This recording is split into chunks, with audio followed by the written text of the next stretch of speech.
बिस्मिल्लाहिर्रहमानिर्रहीम। अस्सलामु अलैकुम वरहमतुल्लाहि वबरकातुहू।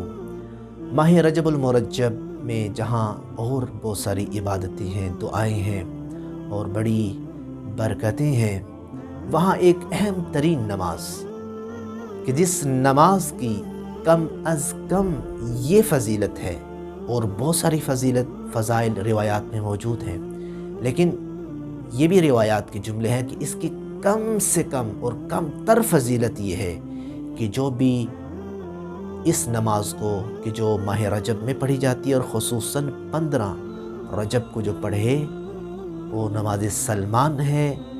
जो ये पढ़ेगा उसकी कम से कम फ़जीलत ये है, कम तर फ़जीलत ये है कि वो बरस, जज़ाम और नमूनिया जैसी बीमारियों से महफूज रहता है और क़ब्र की सख्तियों से महफूज रहता है और महशर के वहशतनाक मनाजिर से, होलनाकियों से अल्लाह उसे महफूज रखता है।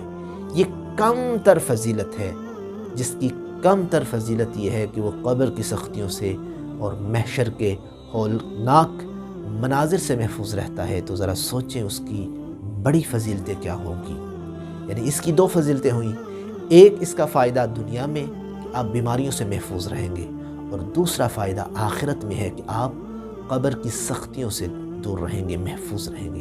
वो नमाज सलमान है और ये 10 रकत नमाज है, दो करके ये पढ़ी जाती है, जिसका तरीक़ा ये है कि आपने दो करके ये नमाज़ें पढ़नी है और हर रकत में सूरह हम्द के बाद 3 दफ़ा सूरह तौहीद और सूरह काफिरून पढ़नी है। जब ये 10 रकअतें आप कंप्लीट कर लें, उसके बाद मफातिहुल जनान में कुछ दुआएं हैं, मुख्तसर सी दुआएं हैं, वो बैठ के पढ़नी होती हैं। उन दुआओं के पढ़ने के बाद आपने हाथों को उठाना है और अपने चेहरे पे फेरना है।